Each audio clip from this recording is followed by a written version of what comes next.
El Evangelio es lo único que Jesús mandó predicar, creer y obedecer para ser salvos. Jesucristo no mandó predicar otra cosa. En el mundo de hoy se predican miles de cosas que no son el Evangelio, porque la gente no ha profundizado en el Evangelio y por consiguiente les parece que necesitan acudir a otras cosas. Y eso es lo que hace que la iglesia pierda su fervor, pierda su visión.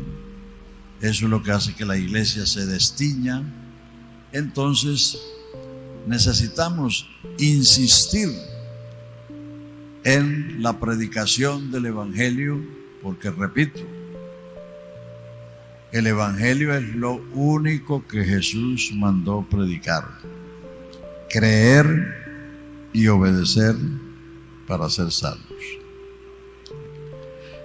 Entonces aquí primeramente el apóstol nos dice qué es el Evangelio. Mucha gente tiene un concepto equivocado del Evangelio. Piensan que es una lista de reglas, una lista de haga esto, haga aquello, no haga esto, no haga lo otro. No, señor. El Evangelio no es eso. El Evangelio es la promesa de salvación. Véalo como dice Pablo, siervo de Jesucristo, llamado a ser apóstol, apartado para el Evangelio de Dios, que Dios había prometido en las Santas Escrituras. El Evangelio es una promesa que Él había prometido en las Santas Escrituras acerca de su Hijo, nuestro Señor Jesucristo, que era del linaje de David según la carne y que fue declarado Hijo de Dios con potencia mediante el Espíritu de Santidad por la resurrección de Jesucristo de entre los muertos. Si usted lee ahí en el capítulo 13 de los Hechos, verso 32, el apóstol Pablo, predicándole a los antioqueños de Pisidia, les dice: nosotros os anunciamos el evangelio de aquella promesa hecha a nuestros padres, la cual Dios ha cumplido a los hijos de ellos, a nosotros, resucitando a Jesús de entre los muertos, como está escrito en el Salmo 2: mi hijo eres tú, yo te he engendrado hoy. O como dice en el Salmo 16: no permitirás que tu santo vea corrupción, ni su alma sea dejada en el sepulcro. Sabed pues, hermanos, que por él, el resucitado, se os anuncia perdón de pecados, y que todo aquello que la ley de Moisés no pudo justificar, en él es justificado todo aquel que cree. Entonces el Evangelio no es una lista de reglas, es la promesa de salvación hecha a los padres, a Adán, a Abraham y a Judá. Cuando Adán pecó y Dios lo destituyó del paraíso, le dijo: por cuanto esto hiciste obedeciendo a la voz de tu mujer, maldita será la tierra por causa tuya, cardos y espinas te producirá, con dolor y con sudor le sacarás el pan a la tierra hasta que vuelvas a ella, porque de ella fuiste tomada, polvo eres y en polvo te convertirás. Es decir, el hombre no tenía perspectiva de vida. El hombre no era inmortal, era mortal porque fue hecho del polvo de la tierra. Y ahora que pecó, Dios le dice: polvo eres y en polvo te convertirás. Pero cuando Dios maldijo la serpiente, Dios pronunció la primera promesa. Maldita serás entre todos los animales del campo, sobre tu pecho andarás y polvo comerás. Enemistad pondré entre tu simiente y la simiente de la mujer. La simiente de la mujer te herirá la cabeza y tú le herirás el calcañar. Cuando Adán escuchó eso, le nació la fe y le nació la esperanza, y como prueba de eso le cambió el nombre a su mujer, porque el que cree actúa. La mujer no se llamaba Eva, se llamaba varona. Cuando Dios se la trajo, Él dijo: esta se llamará varona porque del varón fue tomada, esta es carne de mi carne y hueso de mi hueso. Y Adán fue el que le puso nombre a todas las criaturas. Entonces, esa primera promesa que está en Génesis 3:15 hizo de Adán el primer creyente, a pesar de que era el primer pecador.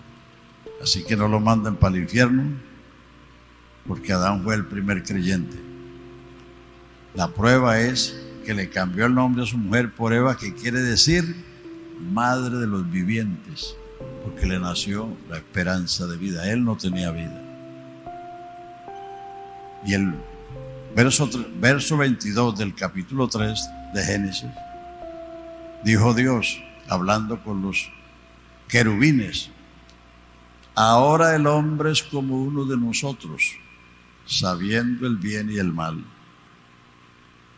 Ahora, a fin de que no alargue su mano y tome también del árbol de la vida y viva para siempre, puso un querubín con una espada encendida para custodiar el huerto.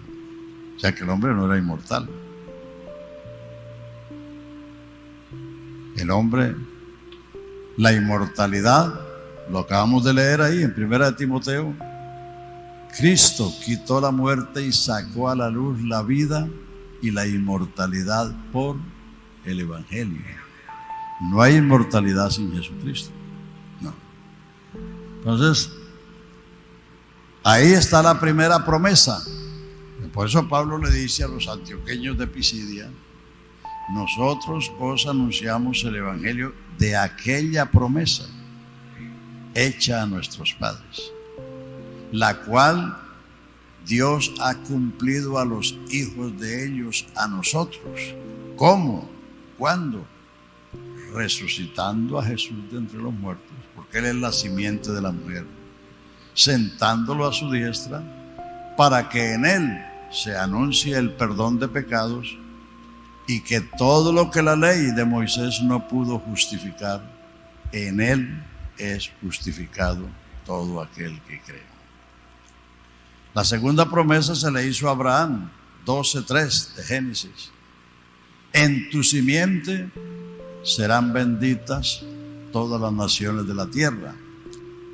La tercera promesa se la hizo a Judá, está en Génesis 49:10.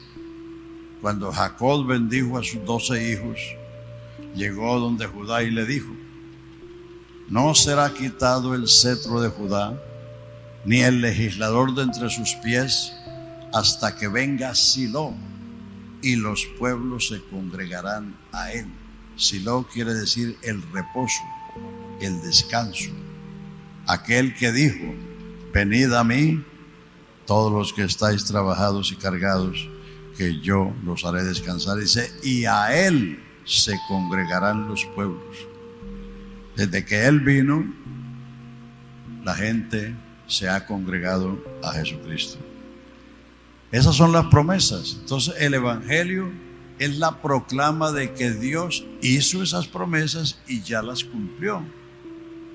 Y por eso el Evangelio es una oferta, es un regalo, es una dádiva.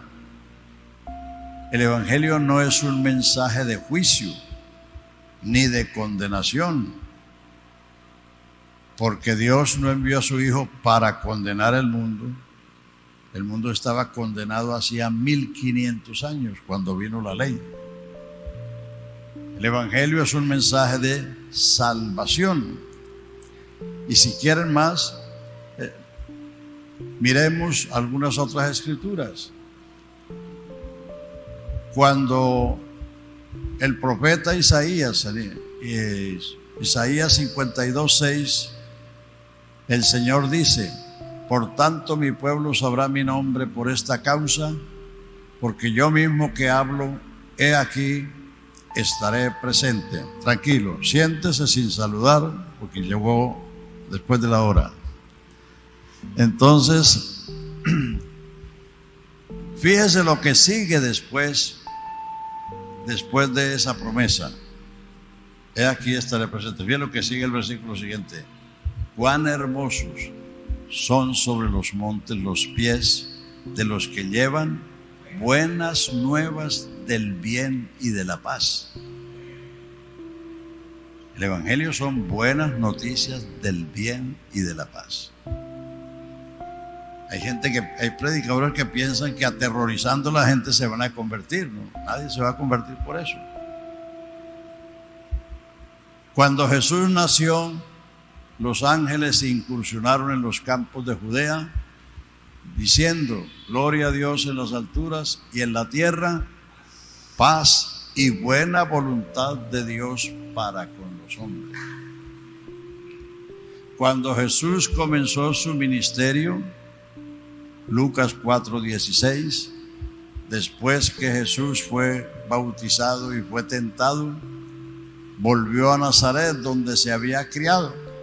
Entró en la sinagoga conforme a su costumbre, se levantó a leer y le fue dado el libro del profeta Isaías, y halló el lugar donde estaba escrito, Isaías 61, el Espíritu del Señor está sobre mí, porque me ha ungido, me ha enviado a dar buenas nuevas a los pobres, a sanar a los quebrantados de corazón, a abrir los ojos de los ciegos, a libertar los cautivos, a predicar el año agradable del Señor, o el año de la buena voluntad del Señor. Eso es el Evangelio. Eso es el Evangelio. Pablo dice: no me avergüenzo del Evangelio, porque es el poder de Dios para salvar a todo el que lo cree, porque en el Evangelio se revela, se descubre, se manifiesta la justicia de Dios por fe y para fe, para que, como está escrito, el justo por la fe vivirá. Además de eso, Pablo dijo en Efesios 3, diciendo: a mí, que soy menos que el más pequeño de los santos, se me concede la gracia de anunciarle a los gentiles las inescrutables riquezas del Evangelio de Cristo. Las inescrutables riquezas del Evangelio de Cristo. También dijo a Timoteo: a mí me fue encargado el Evangelio de la gloria del Dios bendito. Entonces, muchas personas van predicando, son los resultados del Evangelio y no lo que produce los resultados. ¿Qué es lo que hay que predicar? Lo que produce, lo que causa, y no los efectos. Entonces, si queremos que la gente, que se cumplan las señales, a veces la gente está preguntando por las señales. Las señales son la confirmación del Evangelio, pero si uno predica otra cosa, ¿quién lo va a confirmar? Porque el que confirma es el que promete. Y Jesucristo dijo: id y predicad el Evangelio a toda criatura. El que creyere el Evangelio y fuere bautizado será salvo, y estas señales seguirán a los que creen el Evangelio. En mi nombre echarán fuera los demonios, hablarán nuevas lenguas, si bebieran cosa mortífera no les hará daño, sobre los enfermos pondrán sus manos y sanarán. Y ellos salieron predicando en todas partes, y el Señor confirmaba la palabra con las señales que la seguían. Si uno predica lo que Él mandó predicar, de seguro que Él va a confirmar su palabra. Porque lo que Dios ha hecho a lo largo de toda la historia es honrar su palabra. Entonces, mucha gente, aún todavía creyentes, no saben a ciencia cierta qué es el Evangelio. Piensan que el Evangelio es los hechos que se hacen posteriores o los resultados. No, hay que predicar la causa para que vengan los efectos. Entonces, el Evangelio es, número uno, la promesa de salvación. Por consiguiente, el Evangelio es lo que produce la fe. No hay fe sin promesa. No hay fe sin promesa. Para que haya fe tiene que haber una promesa. Si se predica otra cosa, no se va a producir la fe que produce estos efectos. Porque la fe la da Dios. La fe es don por regalo de Dios. La fe viene por el oír, y el oír por la palabra de Dios. Entonces, si no se predica el Evangelio, no se puede esperar que la gente tenga fe. Y si la gente no tiene fe, no se puede esperar que reciban las promesas. Porque el sistema de Dios a través de todas las edades ha sido la fe. Por la fe Abel, por la fe Enoc, por la fe Noé, por la fe Abraham, por la fe Sara, por la fe Isaac, por la fe Jacob, por la fe José, por la fe Moisés, por la fe Josué, por la fe Jefté, por la fe Barak, por la fe Sansón, por la fe Samuel, por la fe David, que por fe conquistaron reinos, alcanzaron promesas, se hicieron fuertes en batalla, pusieron en fuga ejércitos extranjeros, evitaron filo de espada, apagaron fuegos impetuosos, sufrieron vituperios. Es decir, todo lo que está en este libro obedece a dos cosas. Número uno, que Dios hizo promesas. Y número dos, que Dios ha encontrado quien se las crea. Y cuando Dios encuentra quien le cree lo que Él dice, Dios honra su palabra y honra la fe del que le creyó. Por eso no está valorando lo que fue Enoc, lo que fue Adán, lo que fue Abraham, sino está valorando la fe que tuvieron. La fe. Porque el trato de Dios con el hombre ha sido, es y será por medio de la fe. No hay otra manera. No hay otra manera. Para eso está esa lista ahí en Hebreos 11. Dice, teniendo nosotros esta nube de testigos, puestos los ojos en Jesús, corramos con paciencia la carrera que tenemos por delante. Entonces, si no se predica el Evangelio, no puede haber fe. El mundo está plagado de creencias, pero eso no se llama fe. Aunque la gente lo llama fe, eso se llama superstición o idolatría. Creer en medallas, en escapularios, en imágenes, en aguas benditas, en un lugar, eso es superstición, atribuirle poder a lo que no tiene poder. Entonces, el Evangelio es lo que produce la fe, porque el Evangelio es la promesa. A diferencia de la ley, Gálatas 3:12 dice, la ley no es de fe. La ley no produce fe. ¿Por qué? Porque la ley es una orden que manda y prohíbe. Amarás a tu Dios, amarás a tu prójimo, amarás a tu padre y a tu madre. no cometerás adulterio, no matarás. Son órdenes. Entonces eso no produce fe. El Evangelio produce fe porque es una promesa, una oferta, un regalo.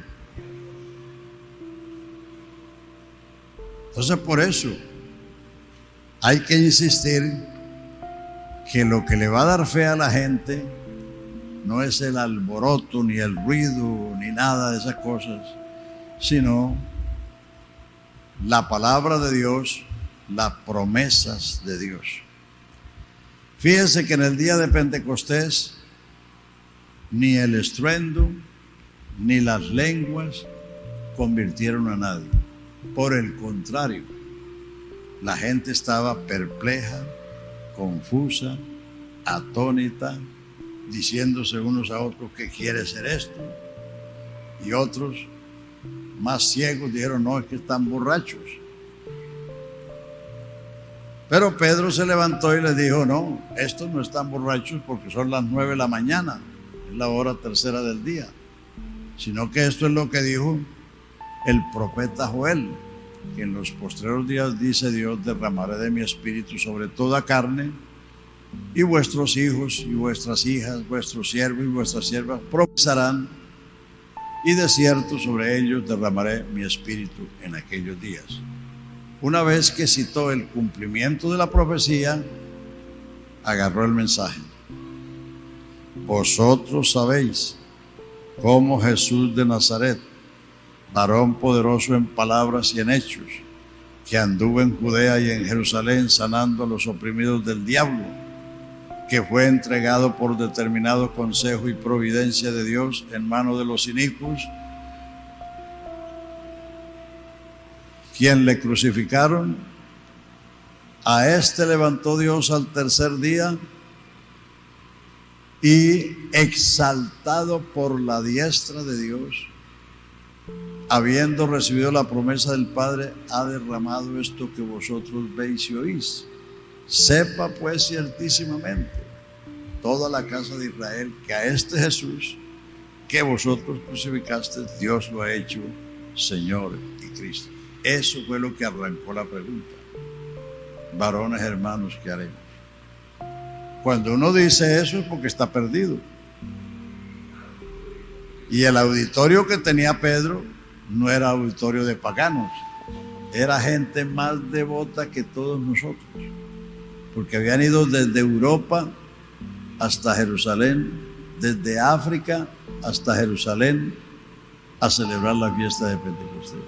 Eso era un viaje de meses, porque no había sino barcos de vela, carros de caballo o de buey, y era ir de un continente a otro continente, como ir de América a Europa. Entonces, lo que produjo la gran pregunta fue que todo ese auditorio se dieron cuenta que habían crucificado al Señor de la gloria y que por consiguiente estaban perdidos. Varones, hermanos, ¿qué haremos? Entonces ahí sí vino la respuesta. Arrepentidos. Pedro tenía la respuesta a flor de labios. No estaba trasteando a ver qué les iba a decir. Entonces, ¿qué fue lo que convirtió a la gente? La predicación del Evangelio. El Evangelio es Jesucristo. Jesucristo. Si uno predica otra cosa, la gente puede gustarle y pueden aplaudir y todas esas cosas porque se predica un mensaje bonito, pero eso no produce efectos. Entonces necesitamos predicar lo que produce efectos. El evangelio de salvación. Hoy hay el evangelio social, el evangelio de la prosperidad, el evangelio de la comodidad, el evangelio de tantas cosas. Pero Jesucristo mandó predicar el evangelio de salvación. Salvación. Pedro les dijo en el día de Pentecostés, con muchas otras palabras: sed salvos de esta perversa generación. Pablo le dijo a los efesios: en él también vosotros, habiendo oído la palabra de verdad, el evangelio de vuestra salvación, y habiendo creído, fuisteis sellados con el Espíritu Santo de la promesa, que es las arras. O sea, el evangelio que trae la promesa es el evangelio de salvación, no el evangelio de la comodidad o el evangelio de la, ¿cómo es que llaman ahora? Se me fue la palabra, después la digo. Entonces, ese evangelio es precisamente lo que mandó predicar, o lo que Pablo presenta, el evangelio que Dios había prometido en las Santas Escrituras. Y ese evangelio habla de una persona exclusivamente, acerca de su Hijo, nuestro Señor Jesucristo, que era del linaje de David según la carne y que fue declarado Hijo de Dios con potencia por el Espíritu de Santidad mediante la resurrección de entre los muertos. Es decir, que en ese están los dos grandes aspectos de Jesucristo, el humano y el divino. Versículo 5. ¿Y por quién? Por Jesucristo recibimos la gracia salvadora y el apostolado para la obediencia en todas las naciones por amor de su nombre, entre los cuales estáis también vosotros llamados a ser, a pertenecer a Jesucristo. O sea, el evangelio es el llamamiento para que la gente venga a ser, llegue a ser de Jesucristo, porque todos nacimos adámicos, pecadores, mortales, perdidos y destituidos de la gloria de Dios, sin Dios y sin esperanza en el mundo. Esa es la condición,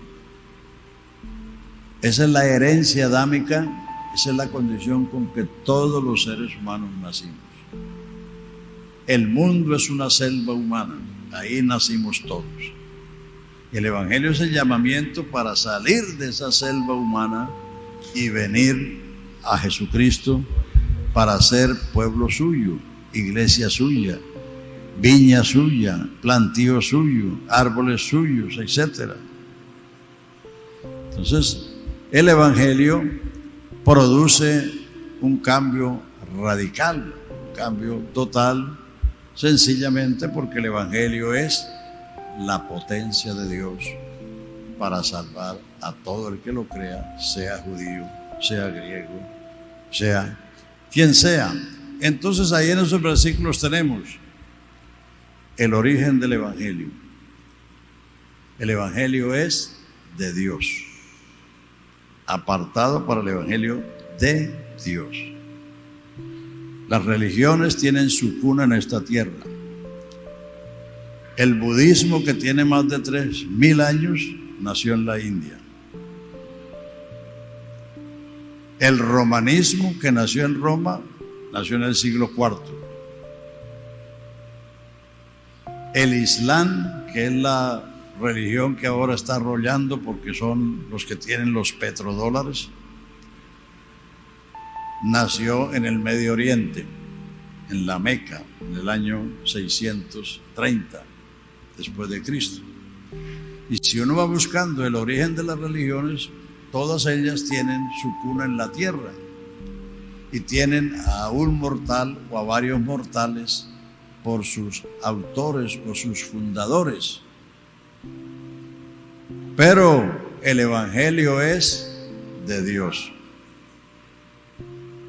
Pablo, siervo de Jesucristo, llamado a ser apóstol, apartado para el evangelio de Dios, número 1. Número 2, que el evangelio es la promesa, evangelio que él había prometido en las Santas Escrituras. Número 3, acerca de quién, de Jesucristo. Él es la esencia, la sustancia del evangelio. Por eso dice en los Hechos 5:42 que los discípulos no cesaban de predicar y enseñar a Jesucristo en los lugares públicos y por las casas. Que el Evangelio es Jesucristo mismo.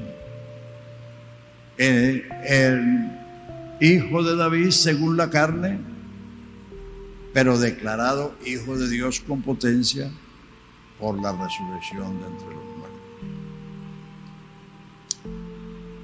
Y por él, o por quien, recibimos la gracia y el apostolado, el ministerio, para la obediencia a la fe en todas las naciones, por amor de su nombre, entre los cuales estáis también vosotros llamados a ser o a pertenecer a Jesucristo. Origen en lo que el Evangelio es, la sustancia del Evangelio y el objetivo del Evangelio, que la gente venga a ser, a pertenecer a Jesucristo, porque Jesucristo viene por los suyos. La resurrección es en su orden, Cristo el primero y luego los que son de Cristo, los que pertenecen a Cristo. No los que simpatizan con Cristo, los que lo buscan para que resuelva los problemas, no. Los que son de Cristo. Entonces, allí en el aspecto humano y divino, la carta fue escrita por el año 57 o 58, o sea, 25 años después de la resurrección de Cristo. Entonces, por eso Pablo dice que Jesucristo era del linaje de David según la carne, pero que la resurrección de los muertos lo declaró, lo reveló, Hijo de Dios con potencia. Porque a lo largo del ministerio público solo 13 hombres supieron que él era el Hijo de Dios. Todos los demás, los que lo vieron, los que lo oyeron, los que recibieron sus favores, se quedaron con el concepto de que él era un gran profeta. Los únicos fueron primero los 12, según Mateo 16, 18, donde está la declaración de Pedro: tú eres el Cristo, el Hijo del Dios viviente.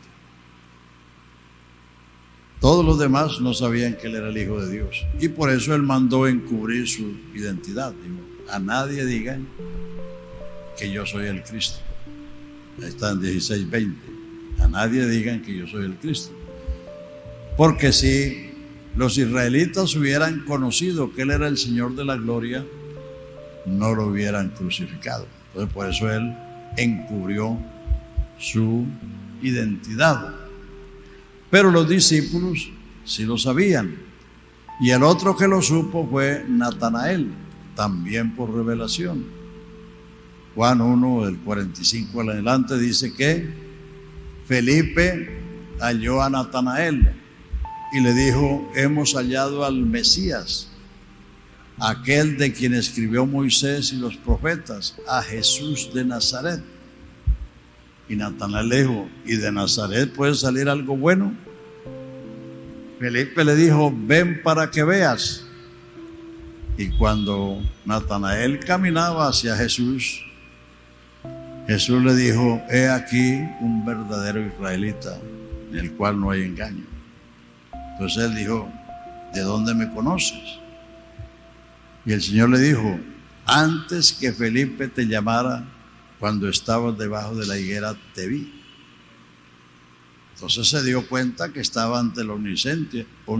Dice: Rabí, tú eres el Hijo de Dios, tú eres el Rey de Israel. Entonces, durante el ministerio público, solo esos 13 hombres supieron por revelación que Jesús era el Hijo de Dios. Todos los demás no lo sabían. Por eso la resurrección de los muertos es una declaración universal. Fue declarado Hijo de Dios con potencia por el Espíritu de Santidad mediante la resurrección de entre los muertos.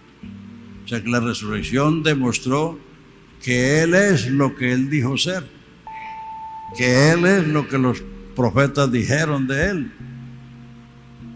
El apóstol Pablo en el Areópago de Atenas, según los Hechos 17:30, le dijo a los filósofos de allí: Dios manda a todos los hombres en todo lugar que se arrepientan, por cuanto ha establecido un día en que ha de juzgar al mundo con justicia por aquel varón a quien dio fe a todos con haberlo levantado de los muertos.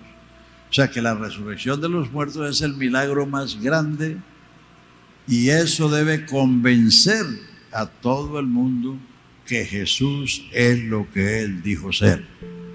Aleluya, aleluya.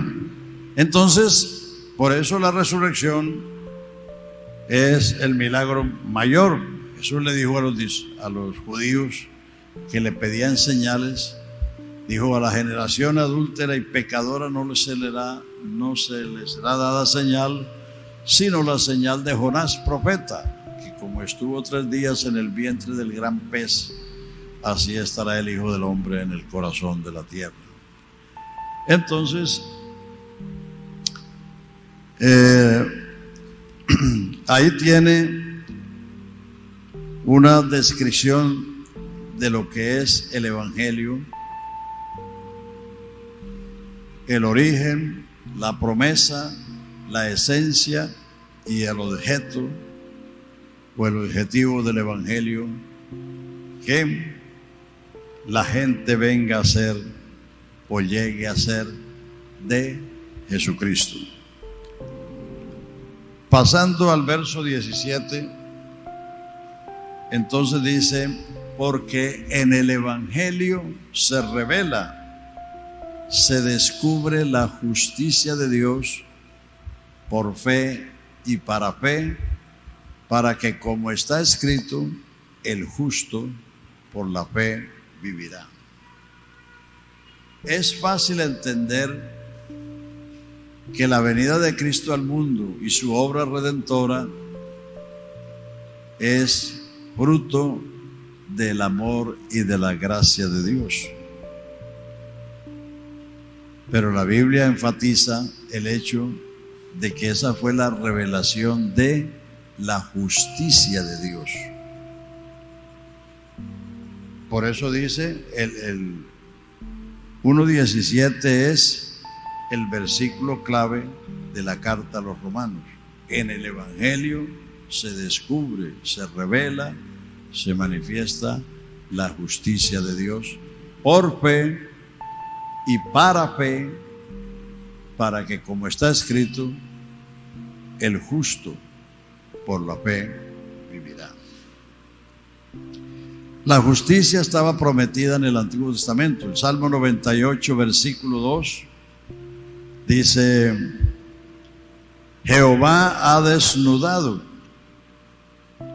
el brazo de su justicia en presencia de todas las naciones, y todos los pueblos verán la salvación de Dios. Mírelo ahí en su Biblia, 98:2. Jehová ha hecho notoria su salvación, a vista de las naciones ha descubierto su justicia. Se ha acordado de su misericordia y de su verdad para con la casa de Israel. Todos los términos de la tierra han visto la salvación de nuestro Dios. Jehová ha descubierto, ha revelado su justicia a la vista de todas las naciones. Ahora Isaías 42, allí está el siervo de Jehová, Jesucristo, diciendo cómo traerá la justicia a las naciones. He aquí mi siervo, yo le sostendré, mi escogido en quien mi alma tiene contentamiento. he puesto sobre él mi espíritu, él traerá justicia a las naciones. No gritará ni alzará su voz, ni la hará oír en las calles. No quebrará la caña cascada, ni apagará el pábilo que humeare. Por medio de la verdad traerá justicia. No se cansará ni desmayará hasta que establezca en la tierra justicia y todas las costas esperen su ley. La justicia de Dios. La justicia del hombre, ya usted sabe lo que dice Isaías 64:6. Todos nosotros somos como suciedad y nuestras justicias como trapos de inmundicia delante de Dios. La justicia del hombre no vale un comino, porque si usted se echa un comino en la boca, por lo menos tiene un saborcito. Pero si usted mira la justicia del hombre, es un trapo hediondo. Entonces, por eso Dios ha revelado su justicia, pero esa justicia está revelada en el Evangelio. No hay que buscarla en otro lado. Porque Él es el único justo y Él vino a ocupar nuestro lugar para que nosotros podamos ocupar el lugar suyo. En 2 de Corintios 5, desde el 14 hasta el 20, está hablando de la reconciliación, que Él hizo la reconciliación, y concluye diciendo: el que no conoció pecado, por nosotros fue hecho pecado, para que nosotros seamos hechos justicia de Dios en él. Aleluya.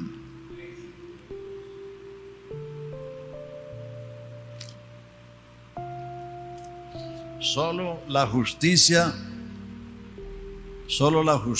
de Dios puede justificar al pecador. Por eso fue que tropezaron los judíos. Dice Pablo en Romanos 10, dice: yo les doy testimonio que tienen celo de Dios, pero no conforme a ciencia, porque ignorando la justicia de Dios y queriendo establecer la suya propia, no se han sujetado a la justicia de Dios. El hombre tiene que llegar a esa conclusión, que nuestra justicia no vale nada y que necesitamos acudir a la justicia de Dios para ser justificados. Dice Romanos 3:23, dice: por cuanto todos pecaron, todos están destituidos de la gloria de Dios. Es decir, Dios pone a toda la gente, a toda la humanidad en un solo montón, pecadores perdidos, sea quien sea, Israel, gentiles, el mundo entero. Versículo 24 dice: siendo justificados. Ser justificado es ser declarado inocente, es ser absuelto de culpa, es ser exonerado de pecado. ¿Pero cómo? Siendo justificados gratuitamente,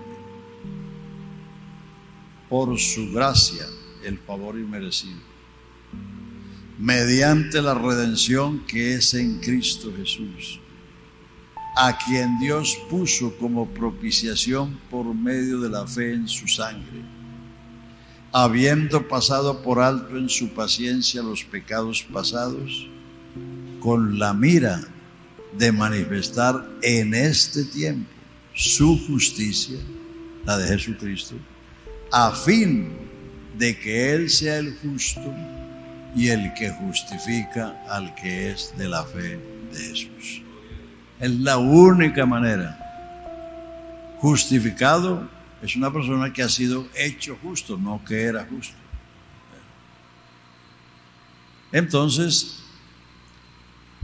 En Romanos, el hombre está ante un tribunal, por eso los términos son jurídicos: pecado, juicio, condenación y justificación. Porque uno en Romanos está ante un tribunal. El capítulo 1, en sus primeros 17 versículos, hace una presentación, como ya hemos dicho, del Evangelio. ¿Y por qué hay que predicar el Evangelio? Por lo que el Evangelio es. Dice Pablo: a todos soy deudor, a sabios y a no sabios, a griegos y a no griegos, a todos soy deudor, porque el Evangelio enriquece la vida humana. Y uno mira alrededor y no hay sino pobreza. Entonces por eso Pablo dijo: a todos soy deudor, así que en cuanto a mí, pronto estoy a anunciar el Evangelio también a vosotros que estáis en Roma. Porque no me avergüenzo del Evangelio, porque es el poder de Dios para salvar al que lo cree. Porque en el Evangelio se descubre la justicia de Dios. Es decir, por lo que el Evangelio es que hay que predicarlo. Número 1. Y número 2, por la condición de la gente. Entonces el verso 18 nos da la otra razón. Porque la ira de Dios, verso 18, se revela desde el cielo contra toda impiedad e injusticia de los hombres que detienen con injusticia la verdad, porque lo que de Dios se conoce les es manifiesto, pues Dios se lo manifestó, porque las cosas invisibles de Él, su eterno poder y deidad, se hacen claramente visibles por las cosas hechas, de modo que no tienen excusa. Entonces el Evangelio hay que predicarlo por la condición de la gente, por la necesidad de la gente,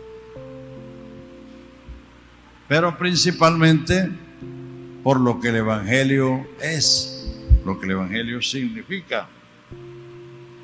Entonces del verso 18 al 32 está la caída vertiginosa del hombre al no reconocer a Dios a través de la creación. La primera revelación de Dios al hombre fue su creación. Los cielos cuentan la gloria de Dios y la expansión denuncia la obra de sus manos. Las cosas invisibles de Dios, como son su poder y deidad, se hacen claramente visibles por las cosas hechas, porque las huellas de Dios están por toda la creación. Si un mueble tan simple como esto no se hizo solo, nadie se le ocurre que los árboles se volvieron muebles, sino que alguien cortó el árbol, hizo las tablas, y el carpintero cogió las tablas e hizo el mueble. Si una cosa tan simple necesita un hacedor, ¿cómo uno va a pensar que ese vasto universo, que el hombre apenas está conociendo las orillas, apenas está conociendo las goteras, se iba a hacer por sí mismo? Pero el pecado entenebrece, oscurece la mente del hombre, y entonces el hombre llama a lo malo bueno y a lo bueno malo. Entonces ahí está la caída vertiginosa del hombre. Dice que las cosas invisibles, como son su poder y verdad, se hacen claramente visibles por las cosas hechas, pero conociendo a Dios a través de la creación, no le glorificaron ni le dieron gracias, por lo cual sus corazones fueron entenebrecidos, y creyéndose ser sabios se hicieron fatuos, cambiaron la gloria del Dios incorruptible por la semejanza de hombres corruptibles, de aves, de cuadrúpedos y de reptiles. Es decir, el hombre alejado de Dios pensó que Dios era como un hombre y se hizo la imagen de un hombre o de una mujer. Luego pensó que era un ave, se hizo una imagen de un ave. Luego pensó que era un cuadrúpedo y terminó arrodillándose a las serpientes y a los camaleones. Y ojo, porque si eso les pasó a aquellas generaciones que solo conocían a Dios por la creación y cayeron en ese estado por no darle gracias ni glorificarlo, ¿qué sería de nosotros si no somos agradecidos? Hay cristianos que vienen al culto y ni siquiera cantan. Están apenas mirando por allá, mirando para San Felipe. Es decir, que no tienen agradecimiento. Es decir, el que no canta o no se sabe el coro o no le ha pasado nada. Porque los cantos no salvan, pero los salvos cantan. El que ha sido salvo tiene una canción en su alma, porque tiene un conocimiento, tiene un reconocimiento y tiene un agradecimiento. Aquellos, por no darle gracias a Dios, entonces fueron entenebrecidos y llegaron a ese extremo de arrodillarse a las serpientes y a los camaleones, a las vacas, a las aves, porque cambiaron la gloria del Dios incorruptible por la semejanza de lo corruptible. Cambiaron la verdad por la mentira y eso lo llevó a un grado todavía más bajo. Entonces de ahí viene el homosexualismo. Entonces los hombres se encendieron en concupiscencias unos con otros y las mujeres también, dejando el uso natural. O sea, de ahí viene el homosexualismo. El homosexualismo no es otra opción, es una degeneración. Degeneración.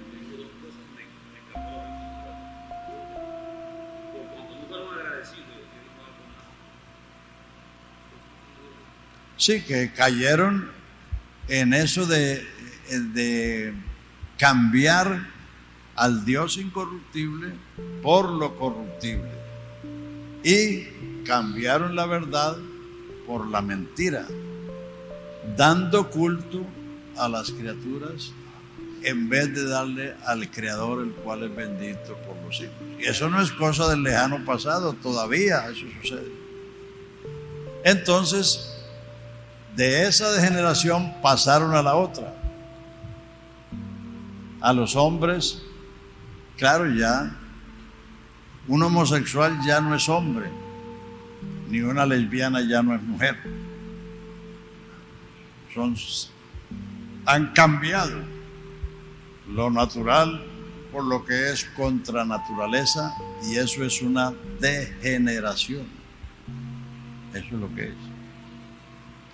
Así que eso lo llevó a eso. Y el capítulo termina diciendo, estando atestados. ¿Ustedes saben lo que es atestado? Repleto, lleno hasta el borde de toda iniquidad. Y ahí está una lista negra. Entonces, por eso los cristianos no podemos ser indiferentes a lo que Dios nos ha dado a conocer, a lo que Dios nos ha dado en su gracia. Tenemos que ser gente agradecida, y la manera de agradecerlo es honrarle, no solamente con los cantos, sino con nuestras acciones, dando testimonio de la grandeza de su evangelio, de su salvación. Así que entonces ahí comienza la degeneración, y eso sigue hasta nuestros días. Eso ha llegado, y por eso es que necesitamos predicar el evangelio. Primero por lo que el evangelio es, y segundo por la condición de la gente. Solo el evangelio, solo el poder del evangelio va a salvar la gente. otras cosas no lo van a salvar. Hay predicadores que han llenado sus templos con miles, pero nunca han predicado el evangelio. Están predicando la autoestima. Que tú descubras ese campeón que tienes en ti. Que tú siempre seas un exitoso en la vida. Bueno, predican todas esas cosas. Y claro, la gente, eso alimenta el ego y eso hace que la gente vaya allá.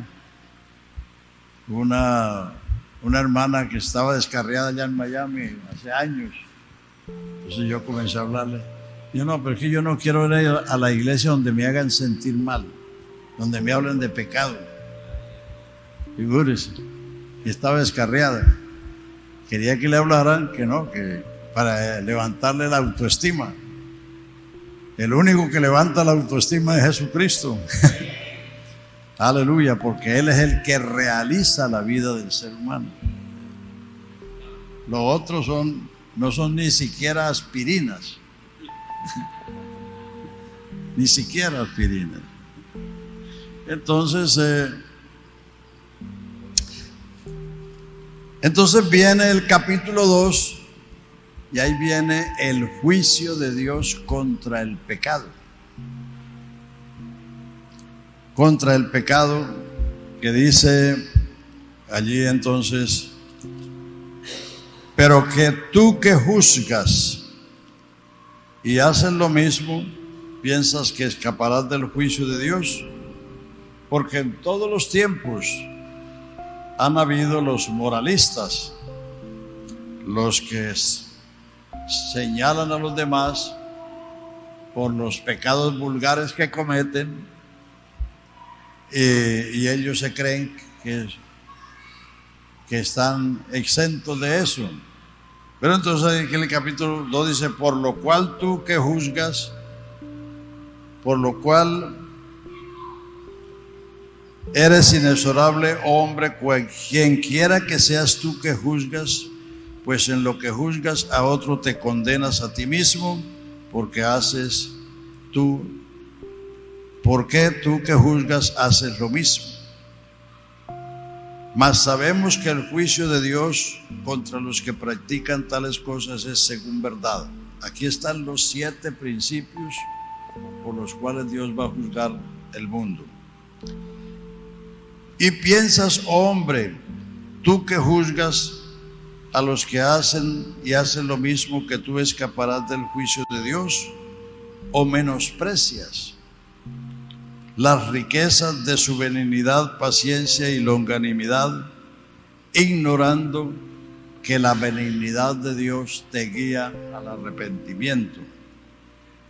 Lo que guía al arrepentimiento no es el miedo al infierno, es la benignidad de Dios, la bondad de Dios. Cuando las personas ven lo que es el evangelio, dice: pero ¿cómo puedo yo merecer eso si soy un pecador perdido? He hecho esto o aquello. Para que una persona se arrepienta, necesita primero recibir de Dios. Yo he visto predicadores que le dicen a una persona: ¿qué debo hacer para ser salvo? Y dice: arrepiéntese y bautícese. Eso no es lo primero. Lo primero es oír el evangelio, para recibir la fe, para recibir la gracia. Y esas dos cosas son los que lo habilitan para arrepentirse. Capítulo 3 del libro de los Hechos, el último versículo. El último versículo. A vosotros primeramente Dios os ha enviado a su Hijo a fin de que os bendijese. No, para que os bendijese, a fin de que cada uno se convierta de su maldad. Véalo como dice: a vosotros primeramente Dios os ha enviado a su Hijo para que os bendijese, a fin, con la finalidad de que cada uno se convierta de su maldad. Si la persona no ha recibido una de Dios, no puede arrepentirse. Hechos 11:18. Cuando Pedro regresó de la casa de Cornelio a Jerusalén, lo censuraron, diciéndole: ¿por qué has descendido a los incircuncisos y has comido con ellos? Entonces Pedro les contó lo que había pasado en la casa de Cornelio. Dice que Dios les había dado el Espíritu Santo lo mismo que a ellos y ninguna diferencia había hecho entre ellos, entre los judíos y los gentiles. Entonces los hermanos en Jerusalén dijeron: de manera que también a los gentiles ha dado Dios arrepentimiento para vida. El arrepentimiento lo da Dios, pero no es que Dios obligue a nadie a arrepentirse, sino que el Evangelio es la bendición de la salvación. Cuando la persona recibe el Evangelio, ha sido enriquecido con las inescrutables riquezas de Cristo, y entonces eso es lo que lo capacita. O sea que el orden es, número uno, oír. Si usted va a testificar, no vaya hablando del juicio, de la condenación, de todo. Háblele del Evangelio, la oferta de Dios.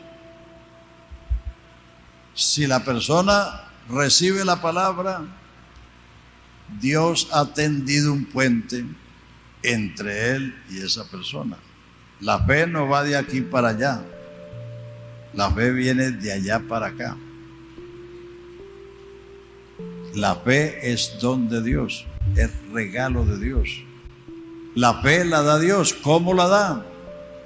Cuando Él envía su palabra y alguien la recibe, Dios estableció un puente, un canal entre Él y esa persona. Entonces, la benignidad de Dios es la que guía al arrepentimiento. Hay que predicar el Evangelio para que la gente se arrepienta. No es echando juicio, condenación. No, la gente no. Fíjese que cuando se presenta un accidente en un carro que se le fueron los frenos, o un avión que se le presentó una emergencia en el aire, la gente comienza a invocar a todo lo que sabe. Pero pasado el susto, siguen lo mismo, campantes y sonantes. Y algunos bobos dicen: yo nací de nuevo, porque no se mató en el accidente. No, que cuento de que nació de nuevo, sigue siendo la misma persona. Para nacer de nuevo es nacer de otra naturaleza, de otra simiente. No es pasar un susto y no matarse. Entonces, después de que pasa el susto, la gente sigue campando, porque lo que tenía miedo de morir, pero eso no era arrepentimiento. Eso no era arrepentimiento.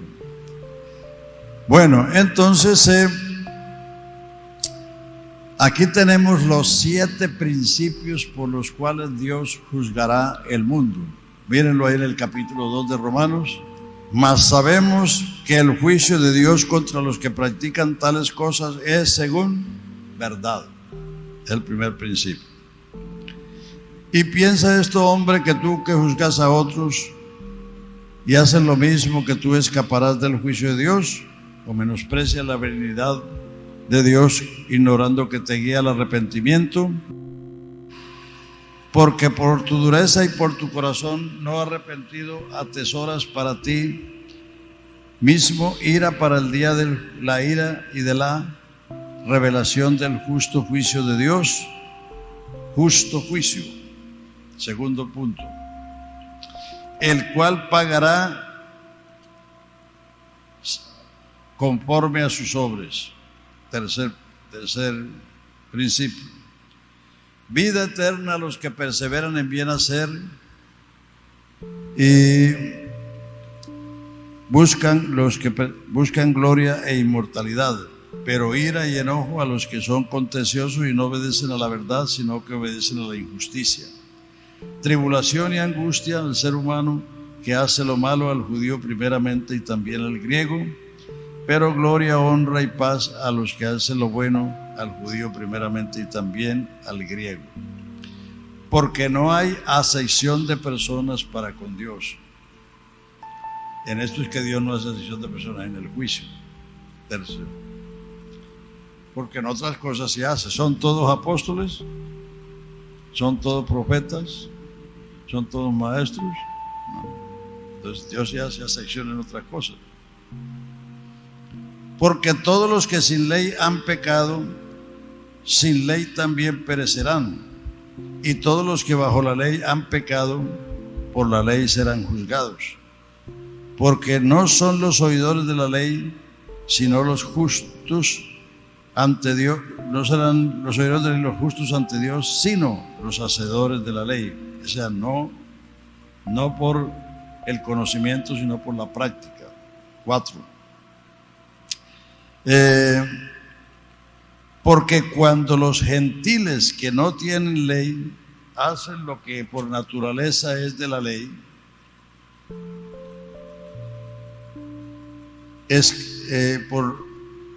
cuando los gentiles que no tienen ley hacen por naturaleza lo que es de la ley, estos, aunque no tengan ley, son ley para sí mismos, mostrando la obra de la ley escrita en sus corazones, dando por testimonio sus conciencias y acusándoles o defendiéndoles sus razonamientos en el día que Dios juzgará los secretos de los hombres conforme a mi evangelio. Es decir, que las personas que no conocieron la ley, que fueron casi todos los pueblos, porque los israelitas fueron poco evangelistas, ellos no llevaron la ley, porque ellos, si bien ellos emigraron a muchas partes, ellos entonces se limitaban a ellos mismos, pero no daban testimonio a los demás. Entonces, los que no conocieron la ley, pero fueron ley a sí mismos, si se impusieron una conducta, ese será el argumento que los acusará o los defenderá en el día que Dios juzgará los secretos de los hombres conforme al evangelio. La tribu más salvaje, más remota, ellos tienen leyes por las cuales condenan o absuelven a su comunidad. Esa es la ley escrita en el corazón, ¿no? La ley de la conciencia. Entonces por eso ellos adoran o el árbol o el río o la piedra o el sol, porque tienen en su conciencia el que hay un ser supremo. Entonces, los que no conocieron la ley, en el día del juicio, ese será el argumento que los defenderá o los acusará, el comportamiento de ellos, porque van a ser juzgados por sus obras. El juicio final del trono blanco es para todos los que no son de Cristo. Allá no va a ir ningún cristiano, todos los que no son de Cristo. Entonces cada quien va a ser juzgado por la luz que tenía, porque el que cree o el que rechaza el evangelio es el que lo escuchó. El que no oyó el evangelio no pudo ni creerlo ni rechazarlo. Entonces Dios no lo va a juzgar por el evangelio, porque él no tuvo esa oportunidad. Entonces Dios va a juzgar a cada quien según sus obras y según la luz que él tuvo en su época y en su país o en su lugar.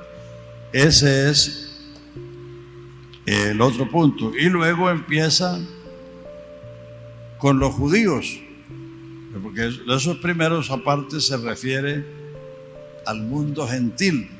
Ahora a partir del verso, capítulo 3, esta brisita está aquí.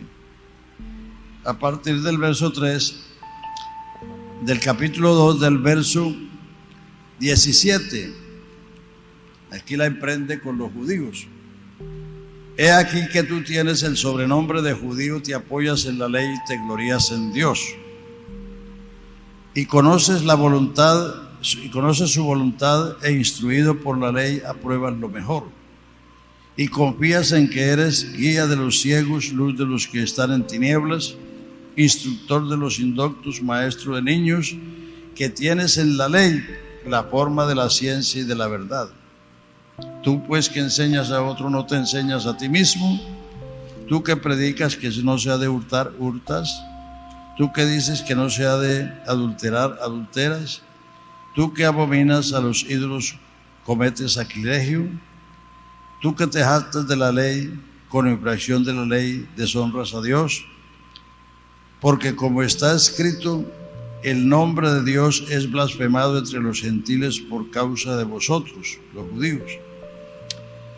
Pues en verdad la circuncisión aprovecha si guardas la ley, pero si eres transgresor de la ley, tu circuncisión viene a ser incircuncisión. Sí, no por la apariencia, sino por la realidad.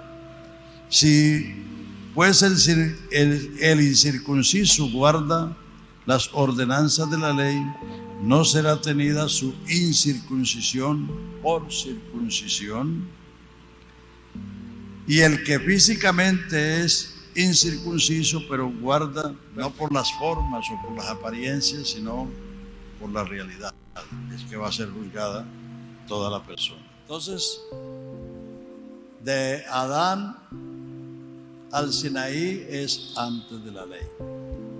Del Sinaí al Calvario es la ley. Y de la resurrección de Jesucristo es aparte o después de la ley. Pueden leerlo ahí en Romanos 3:21. Romanos 3:21. Ahora aparte de la ley, ahora después de la ley, ahora sin la ley.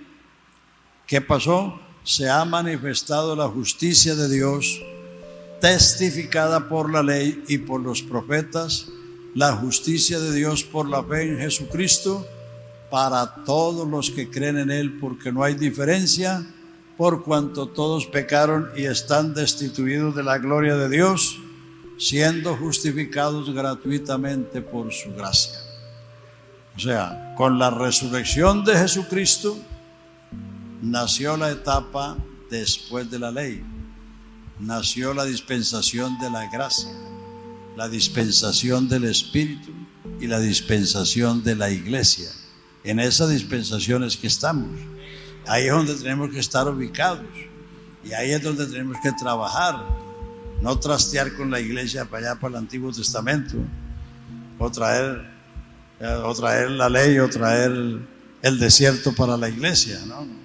Pues, Hebreos 1 se lo dice: Dios habiendo pasado, hablado pasado muchas veces, de muchas maneras, en otro tiempo, a otros, a los padres, por los profetas, en estos postreros días nos ha hablado por el Hijo. Una cosa importante es que los predicadores se ubiquen donde Dios los ha colocado y no estén metidos donde Dios no los puso. Los predicadores de la prosperidad viven agarrándose de todas las promesas de Israel para sacarle plata a la gente. Que no, que el Señor nos dio la capacidad de hacer dinero. No, eso se lo dijo fue a Israel, no a la iglesia. Y cualquiera que sabe algo de economía sabe que los israelitas son los amos de la economía en América, en Europa, en la mayor parte del mundo, porque a ellos se les dio el poder de hacer dinero. Pero a nosotros lo que nos dijo Jesús fue: en el mundo tendréis aflicción, confiad, yo he vencido el mundo. Seréis aborrecidos por causa de mi nombre, pero en vuestra paciencia poseeréis vuestras almas. Él no nos mandó a ser ricos ni nada de esas cosas, sino a ser testigos del Evangelio, de su gracia. Vamos a dejar hasta ahí. Y ahora sí la pregunta, hermano David. Pero tiene que hablar durito, venir para acá porque me cuesta trabajo entenderle.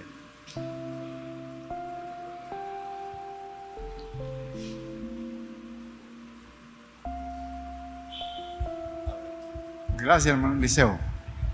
Dios les bendiga a todos. Bueno, la que tenía inicialmente ya borrada. Hay dos preguntitas, dos preguntas. La una es la que está en capítulo 5, o bueno, en el último versículo del 4. No sé cuál es la precisión. Que dice que Él fue entregado por nuestras transgresiones y resucitado para nuestra justificación. Es decir, no veo clara cuál es la diferencia ¿a dónde está la raya? No, es que el contexto dice que lo que se escribió de Abraham no se escribió solamente por él, sino por nosotros, los que creemos en aquel que fue entregado por nuestros delitos y resucitó para nuestra justificación, porque la justificación se basa en el hecho de que Él pagó la culpa nuestra. Eso es todo. Sí, pero si hay alguna clavecita ahí, es decir, porque yo pienso así, pues, en su muerte Él pagó todo. Pero ¿por qué dice resucitado para nuestra justificación? Según eso. Porque si el Redentor fuera un difunto, ¿quién nos salvaría? Los muertos nada saben. Por eso Pablo dice, si no hay resurrección de muertos, comamos y bebamos que mañana moriremos. Es decir, no hay nada. Es decir, se lo digo de otra manera. Cristo en el Calvario quitó el pecado, o sea, el efecto, la causa. El pecado es la causa de la muerte y la muerte es el efecto del pecado. He aquí el Cordero de Dios que quita el pecado del mundo. Él en el Calvario llevó nuestro pecado, pagó la culpa y satisfizo la ley de una vez para siempre. Pero si el Redentor fuera un difunto, la esperanza fuera muerta. Entonces Él en su resurrección quitó la muerte. Lo leíamos ahí en el 1 Timoteo. Cristo dice, la gracia de Dios nos fue dada antes de los tiempos de los siglos. Antes que hubiera sol, luna y estrellas, ya Dios había designado la gracia salvadora para nosotros. Pero fue manifestada por la aparición de nuestro Señor Jesucristo, el cual quitó la muerte y sacó a la luz la vida y la inmortalidad por el Evangelio. O sea, la resurrección es la manera de vencer la muerte.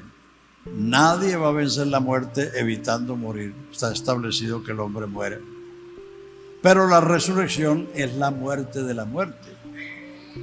¿Dónde está, oh muerte, tu aguijón? Entonces, si Jesucristo fuera un difunto, de nada nos serviría.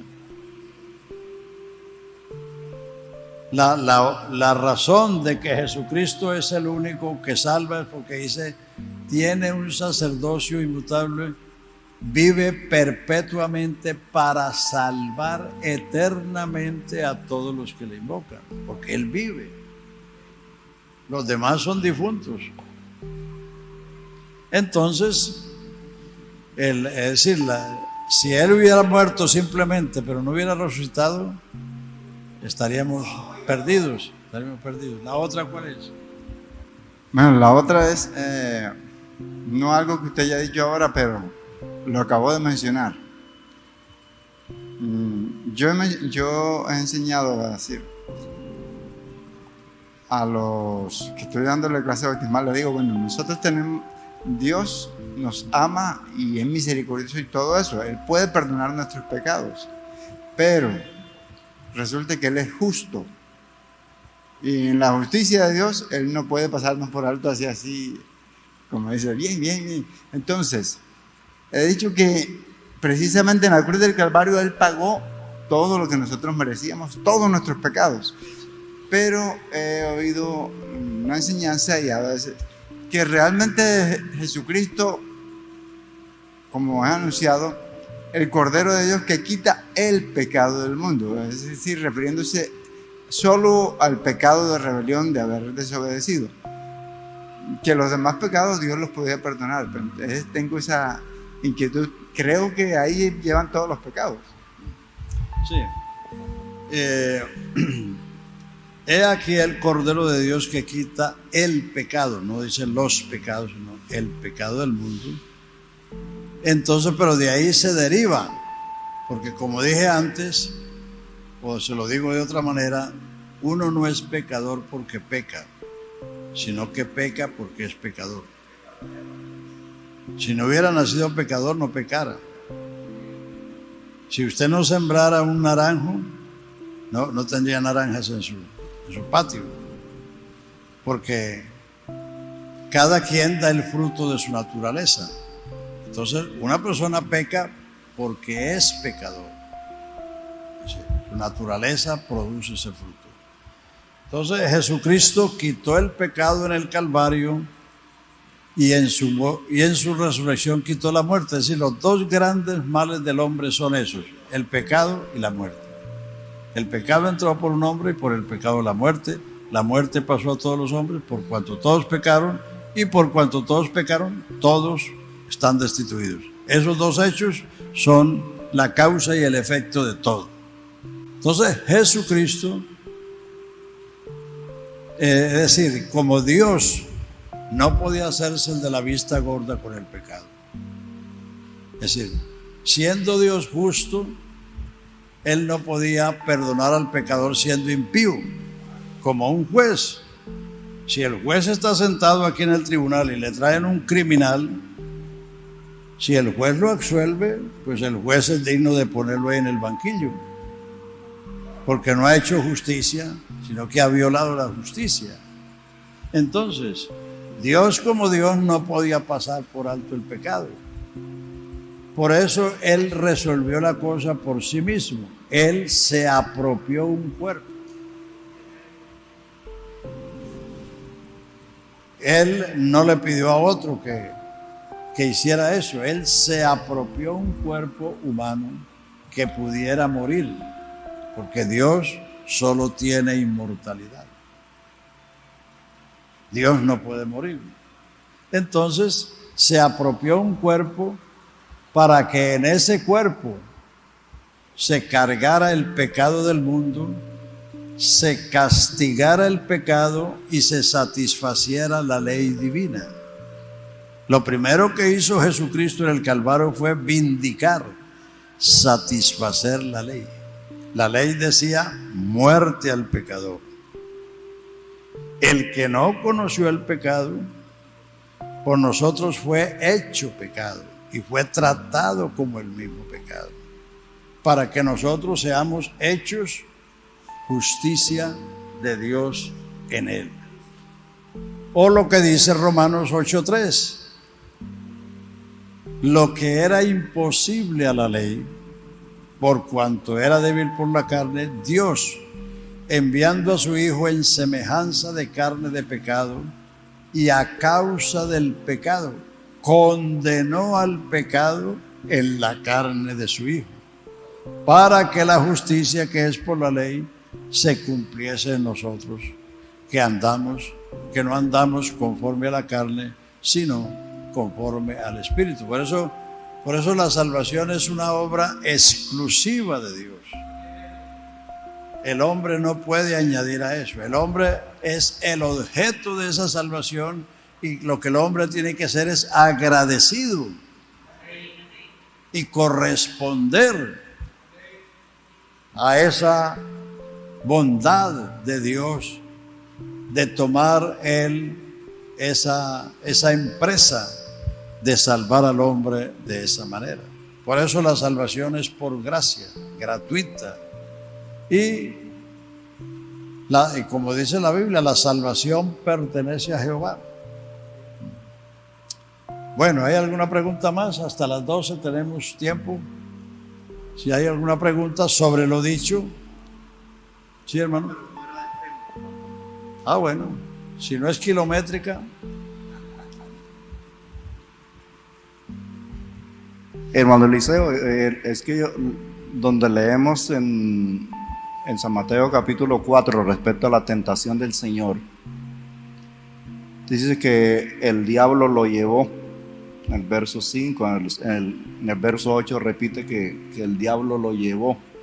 ¿Por qué la Biblia utiliza ese término? Lo llevó como si fuera... No necesariamente es que lo agarró del brazo y se lo llevó, sino que lo transportó mentalmente. Lo transportó mentalmente, como los profetas dicen: el Espíritu de Jehová vino sobre mí y me llevó a Jerusalén. Pero no era que no fue como Elías, que fue transportado de un lugar a otro por un viento, o Felipe, sino que lo llevó mentalmente, lo llevó a esos sitios y le dijo: bueno, haz esto y demostrarás que eres hijo de Dios.